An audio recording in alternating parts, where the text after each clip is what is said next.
Fala galera, beleza? Vamos retomar aí os estudos, vamos ver agora calor latente. Beleza? Na verdade, quantidade de calor latente. Há uma confusão às vezes justamente na nomenclatura. Calor latente e quantidade de calor latente, certo? Então, vamos ver então o que é a quantidade de calor latente. A quantidade de calor latente é a energia necessária para que você faça a mudança do estado físico do corpo, certo? Quando esse se encontra justamente já na temperatura no limiar da transição entre um estado físico e outro. Como assim? A água, nós sabemos que a água muda de estado físico do líquido para o vapor a 100 graus Celsius. Então você aquece a água, então essa energia necessária para aquecer a água, né, líquida até 100 graus Celsius é aquela quantidade de energia que calculamos na aula passada, chamada calor sensível. Então é a quantidade de energia necessária para mudar a temperatura da água. Quando essa água chega a 100 graus Celsius, ela começa a mudar de estado físico, sem mudar de temperatura. Então ela passa de água a 100 graus Celsius para vapor a 100 graus Celsius. O calor envolvido nessa mudança de estado físico, certo? É o que nós chamamos de quantidade de calor latente. Então isso é a quantidade de calor latente, beleza?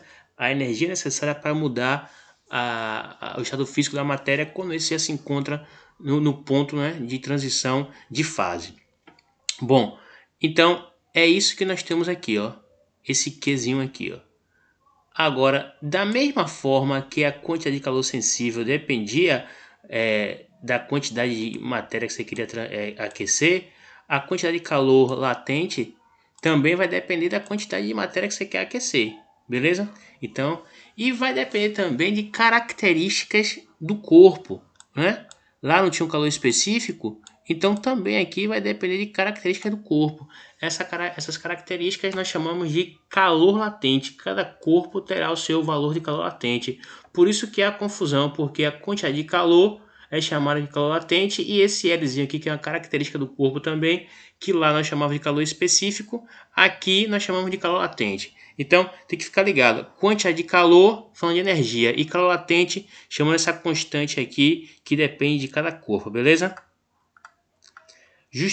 Aqui nós temos uma ilustração da mudança de estado físico. Então você tem gelo aqui sendo aquecido, certo? Enquanto todo o gelo não for aquecido e derretido, certo? Para virar água líquida, a temperatura desse cara aqui, digamos, você tem água aqui a 0 graus Celsius, né? Em forma de gelo sólida. Você quer aquecer todo esse gelo para ele transformar em água líquida a 0 graus Celsius. Depois que esse processo acontece, é que a temperatura volta a subir. Enquanto esse processo não acontecer, o termômetro não vai mudar de valor, de temperatura, vai sempre marcar a mesma temperatura, beleza? Aqui nós temos os pontos de mudança de estado físico da matéria de alguns corpos e seus respectivos calor latente. Por exemplo, ponto de fusão, o ponto onde o gelo vira água, certo? Onde a água sólida vira água líquida, não é isso?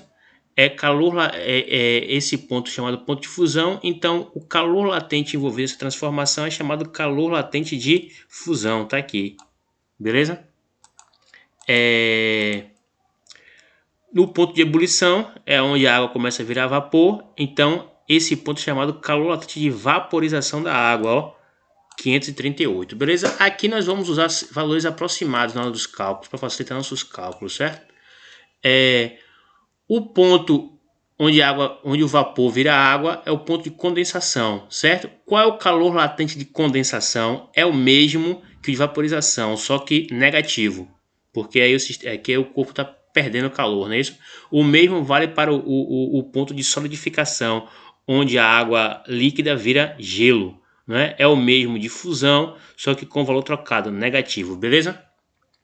Vamos fazer um exemplo para ver se isso aqui fica mais claro.